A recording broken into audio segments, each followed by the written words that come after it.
अस्सलाम वालेकुम फ्रेंड्स, उम्मीद है आप लोग खैरियत से होंगे। आज का जो हमारा लेक्चर है वो इंट्रोडक्शन टू साइकोलॉजी का लेक्चर नंबर 10 है।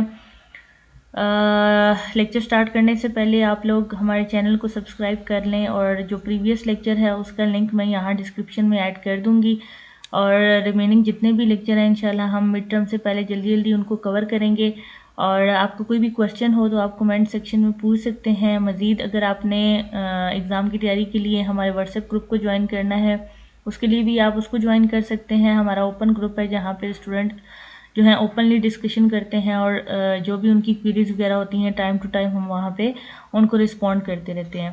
तो चलते हैं अपने आज के लेक्चर की तरफ। और इसमें हमने आज जो पढ़ना है वो ये है कि physical development and nature nurture issues. ठीक है, सबसे पहले तो ये देखें कि डेवलपमेंट क्या है। The process of growth and differentiation जो है इस प्रोसेस को हम क्या कहते हैं कि ये डेवलपमेंट है। ठीक है, अब डेवलपमेंट जो है वो क्या रेफ़र करती है, जिसमें आपका साइज़ आता है, आपकी शेप आती है, फंक्शनिंग आती है ड्यूरिंग द लाइफ। ठीक है, और मज़ीद इसके अंदर जब हम देखते हैं ना तो बहुत सारी चीज़ें आ जाती हैं। फॉर एग्जांपल जीनोटाइप आता है, ठीक है, इसके बाद फिनोटाइप आता है। इनकी अलग अलग से डेफिनेशन जो है इसी लेक्चर के अंदर हम अलग से करेंगे ताकि आपको थोड़ा सा कंसेप्ट भी मिल जाए और आपको याद भी हो जाए। ठीक है, अच्छा, अब बेसिकली ना हम देखते हैं कि डेवलपमेंटल साइकोलॉजी है क्या और इसकी डेफिनेशन क्या है। The branch of psychology that studies how growth and physiological psychological social changes take place over the life span. ठीक है, एक लाइफ स्पेन के अंदर किस तरह से जो है वो फिजियोलॉजिकल साइकोलॉजिकल और सोशल चेंजेस आ रही होती हैं उसको हम डील करते हैं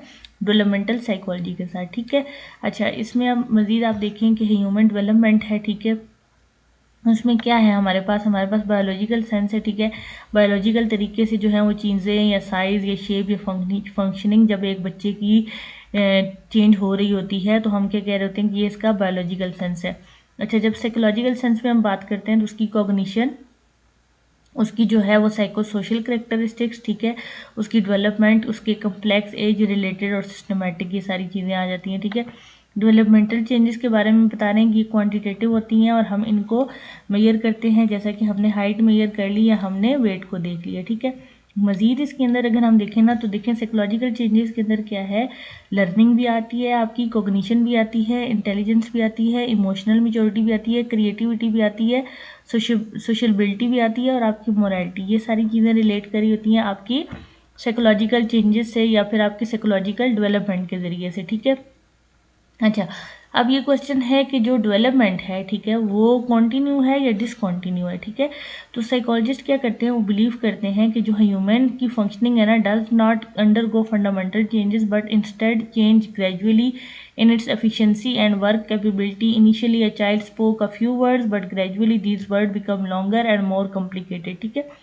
मतलब कि जब भी एक बंदे के अंदर या बच्चे के अंदर ग्रोथ हो रही है तो वो क्या करता है, शुरू में थोड़ी थोड़ी चीज़ें सीखता है और बाद में कॉम्प्लिकेटेड चीज़ों की तरफ जाता है। और लर्निंग का प्रोसेस भी यही है कि आप पहले छोटे या स्मॉल साइज से शुरू करो और आहिस्ता आहिस्ता कम्प्लेक्स चीज़ों के अंदर जाते जाओ तो आपकी लर्निंग जो है वो इन्हांस होती रहती है। अब ये बात भी है कि जो डेवलपमेंट है वो जर्नल होती है या स्पेसिफिक होती है। ठीक है, तो ये भी फिर वेरी कर रहा होता है। ठीक है, और changes occur in specific area of functioning that do not occur in other level of functioning. ठीक है, डेवलपमेंटल में isolated in specific domain, for example video games है, mastery in young boy is development stable or changing. अब ये भी है कि development जो है वो होती रहती है या स्टेबल होती है। ठीक है, तो इस पे ना ये जो क्वेश्चन है डेवलपमेंट के लिहाज से इस पे हर साइकोलॉजिस्ट का अपना अपना बयान है। ठीक है, और हर थ्योरी को हम किसी को भी गलत या सही नहीं कह सकते, अपनी अपनी लिमिटेशंस की बुनियाद पे हर थ्योरी ही ठीक है। ठीक है, मिसाल के तौर पे अगर हम ये कहते हैं कि डेवलपमेंट जो है वो एक कॉन्टीन्यूस प्रोसेस है या डिसकॉन्टिन्यू है ना, तो अब देखिए कॉन्टीन्यू भी है और डिसकॉन्टिन्यू भी है। ठीक है, अगर हम हाइट या इन चीज़ों की बात करें तो ये किसी हद तक जो है वो कंटिन्यू होती हैं, लेकिन फिर इनका एक वो स्टॉप पॉइंट आता है और फिर ये रुक जाती हैं। लेकिन अगर हम लर्निंग की, मेमोरी की या फिर कॉग्निशन की या फिर इन चीज़ों की बात करते हैं तो ये तो कॉन्टीन्यूसली हम लर्न करते रहते हैं, तो ये एक कॉन्टीन्यू प्रोसेस होता है। ठीक है, तो फिर अकॉर्डिंग टू फ्रेमवर्क ये चीज़ें चेंज होती रहती हैं। सही हो गया। अच्छा, फिर सेम यही क्वेश्चन कि एक्टिव है या पैसिव है, तो वो भी फिर रिलाई करता है कि हम उसको किस सेंस में देख रहे हैं या किस तरह से हम उसका एनालिसिस कर रहे हैं। मेन जो हमारे आज के लेक्चर का थीम है ना उसमें नेचर वर्सेस नर्चर है। ठीक है, यहाँ पे मैं इसको हाईलाइट कर देती हूँ ताकि आपको थोड़ा आइडिया हो जाए कि नेचर क्या है और नर्चर क्या है। अब nature mean heredity influence, nurture refers to environmental, ठीक है, जो आपकी जीन्स या आपके जेनेटिक मेकअप के रिलेटेड होगा वो आपकी नेचर होगी, इनबॉर्न करेक्टरिस्टिक्स होगी जो कि आपकी इननेट होंगी, और नर्चर वो होगा जो कि आपने एनवायरनमेंट के अंदर से सीखा होगा, ठीक है, अपनी सोसाइटी से सीखा होगा। तो जब हम सोसाइटी की बात करते हैं और हम देख रहे हैं कि हम नेचर को या नर्चर को क्यों पढ़ रहे हैं, तो देखें कि नर्चर का जो लिंक है वो सोसाइटी के साथ है। हम जो भी चीज़ें नर्चर कर रहे होते हैं वो उसमें रोल जो है वो सोसाइटी का होता है, और सोसाइटी में हमारे पेरेंट्स, सिबलिंग, रिलेटिव्स, सराउंडिंग में जितने लोग होते हैं वो सारे आ जाते हैं। उन सब से जो कुछ हम लर्न कर रहे होते हैं वो फिर हमारा सोशल लेवल पे हमारी लर्निंग और नर्चरिंग हो रही होती है। सही हो गया। अच्छा, अब यहाँ पे जो है वो डिफरेंट पुराने लोगों की जो है वो बातें और नेचर वगैरह के बारे में बताया हुआ है। इतना ख़ास इंपॉर्टेंट नहीं है, इसलिए फिर मैं फ़िलहाल मैं इसको छोड़ रही हूँ। अगर इम्पॉर्टेंट होता तो मैं ज़रूर हाईलाइट करवाती, ठीक है। प्रिविलेंट अप्रोच की बात कर रहे हैं, बोथ इन्फ्लुएंसेस। अच्छा, ये एक कॉन्फ्लिक्ट रहा है कि कुछ लोग नर्चर को इम्पोर्टेंस देते रहे हैं और कुछ नेचर को। तो प्रिविलेंट अप्रोच क्या कहती है कि both influence are essential and are mutual influence, ठीक है, कि दोनों ही ज़रूरी हैं, हेरिडिटी मटीरियल भी और इन्वायरमेंट भी, ठीक है, तो दोनों ही इम्पॉर्टेंट है। और इसके बाद फिर क्या है, फिर हमारे पास अगर हम देखते हैं कि जी इसकी जो है वो characteristics with strong genetic components, तो उसमें फिजिकल करेक्टरिस्टिक्स भी आ जाती हैं, इंटेलेक्चुअल करेक्टरिस्टिक्स और इमोशन करेक्टरिस्टिक्स, ठीक है। अब फिजिकल जब हम देख रहे हैं, ठीक है, तो उसमें हाइट आएगी, वेट आएगा, ओबेसिटी आएगी, टोन ऑफ वॉइस आएगा, ब्लड प्रेशर आएगा, ये सारी चीज़ें जो है ना, ये टूथ डिके कब हुआ, एज क्या है, ठीक है, ये सारी चीज़ें। इंटेलेक्चुअल में मेमोरी आ जाती है, लर्निंग आ जाती है, मेंटल रिटार्डेशन आ जाती है, एज ऑफ लैंग्वेज क्वेश्चन आ जाती है, कब उसने बोलना शुरू किया। तो ये स्टेप बाय स्टेप इन्होंने कैटेगराइज कर दिया हुआ है। अब इमोशनल में देखें तो शाइनेस कितनी है, एक्स्ट्रावर्जन कितना है, इमोशनैलिटी कितनी है, न्यूरोटिसिज्म कितना है, स्किज़ोफ्रेनिया कितना है, एंजाइटी, ये सारा, ठीक है। अच्छा, पेरेंटल इन्वायरमेंट इन्फ्लुएंस क्या है, ये सारी चीज़ें इस तरह से। अच्छा, ट्विन स्टडी पिछले लेक्चर में भी हमने देखा था। ट्विन स्टडी अगर मैं सिंपली आपको समझाने की कोशिश करूँ ना कि ट्विन स्टडी है क्या, तो वो बेसिकली यही थी कि दो जो हैं वो मतलब कि ट्विन्स थे, उनकी इस तरह से की गई थी कि उनको अगर हम सेम इन्वायरमेंट, मतलब कि उनका जेनेटिक मटेरियल तो सेम है, लेकिन अगर हम उनका इन्वायरमेंट चेंज करते हैं तो फिर क्या चेंजेस आती हैं ना। तो इसी तरह से फिर ये भी हमने किया कि हमने उनको जो है वो अगर उनका जेनेटिक मेकअप जो है वो अगर वेरी कर भी रहा है तो उनको सेम इन्वायरमेंट के अंदर रखा जाए तो फिर किस तरह से चीज़ें होंगी। तो ये डिफरेंट किस्म के एक्सपेरिमेंट जो है ये साइकोलॉजिस्ट करते रहे। अब हम देखते हैं कि सिलेक्टिव ब्रीडिंग क्या है, ठीक है। Certain characteristics are cultivate in animals running in a maze, aggression, obesity and if it transmitted on the next generation, ठीक है। सिलेक्टिव ब्रीडिंग के अंदर क्या हो रहा होता है कि कुछ स्पेसिफिक करेक्टरिस्टिक्स जो हैं वो ट्रांसमिटेड हो रही होती हैं नेक्स्ट जनरेशन में, और फिर वो जो ट्रेट होती है ना वो इनहेरिट हो जाती है अगली, मतलब कि वो उस जनरेशन को, नेक्स्ट जनरेशन को विरासत में मिल जाती है। These findings are then generalise to human, फिर ह्यूमन में भी हम इसी तरह इसको देख रहे होते हैं, ठीक है। आपको पता है कि जितने भी पुराने साइकोलॉजिस्ट हैं या जो साइंटिस्ट हैं वो लोग एनिमल्स पे एक्सपेरिमेंट्स करते थे, और फिर उसको जब काफ़ी चीज़ें फेमिलियर हो रही होती थी या सिमिलर होती थी तो वो उसको जर्नलाइज कर देते थे ह्यूमंस पे, और मोस्टली जो है वो चीज़ें सेम ही हो रही होती थी, ठीक है। अब देखें, हेरिडिटी और फिजिकल डेवलपमेंट की बात हो रही है, ठीक है। अब उसमें जो उसकी फिजिकल ट्रेट्स हैं, ठीक है, जैसे कि हेरिडिटी में है कि किसी के अगर हेयर्स का या आइज़ का रंग ब्लैक है तो बच्चों का भी क्या होगा, ब्लैक होगा, ठीक है। तो ये बस इस तरह की चीज़ें हैं। अच्छा, हम थोड़ा सा बायो का टच है इसके अंदर। जीन्स क्या है, genes are part of chromosomes that are the transmitters of inheritance, ठीक है। अच्छा, genes are the dominant are recessive. अब ये भी एक कन्फ्लिक्ट है जो कि ऑन गोइंग रहता है, चलता रहता है कि जीन्स डोमिनेंट होती हैं या रिसेसिव होती हैं, ठीक है।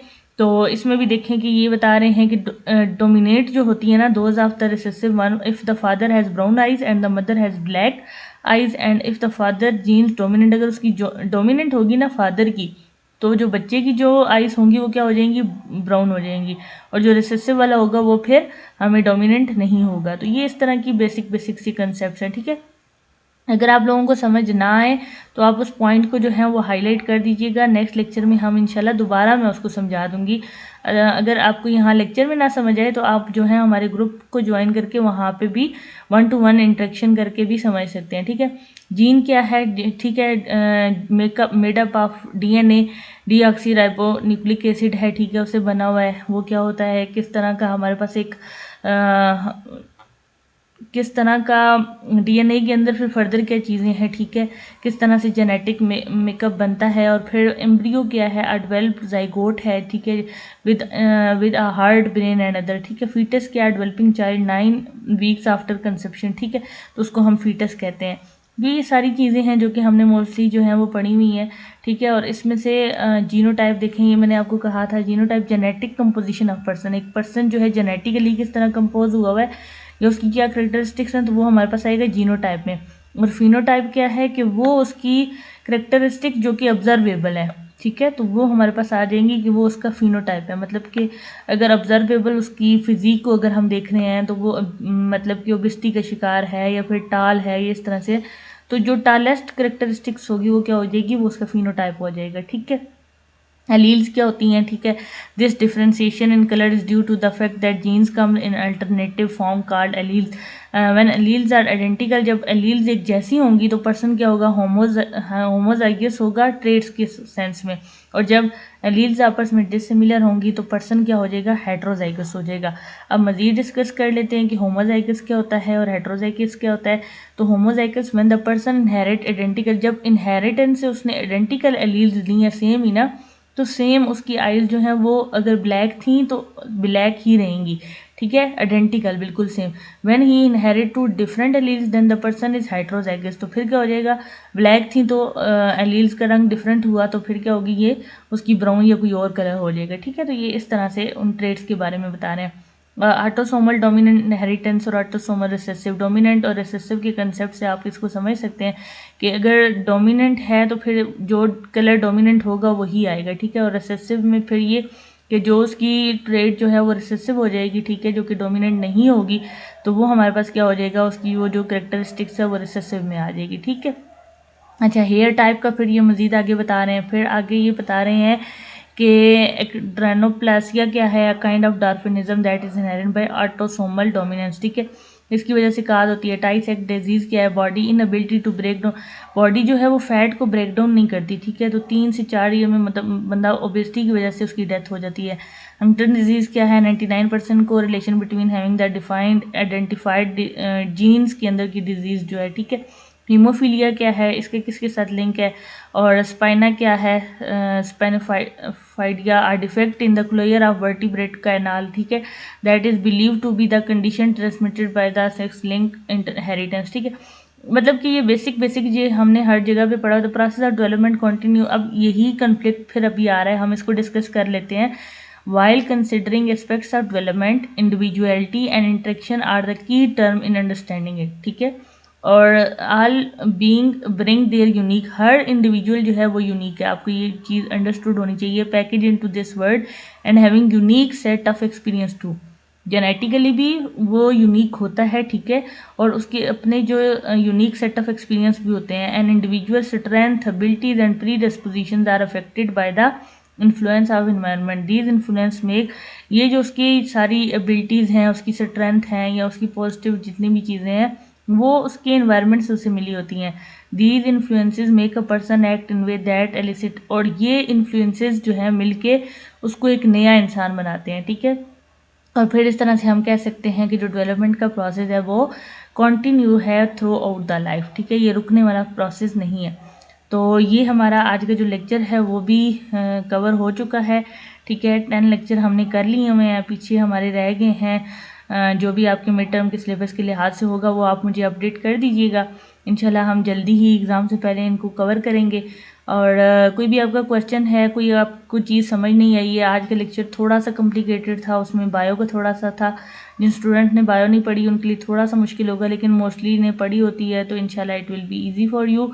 कोई भी आपको इशू आ रहा है तो आप डिस्कस कर लें, हमारे चैनल को सब्सक्राइब कर दें, लाइक कर दें, शेयर कर दें। मिलते हैं नेक्स्ट लेक्चर में, तब तक के लिए अल्लाह हाफिज़। दुआओं में मुझे याद रखिएगा।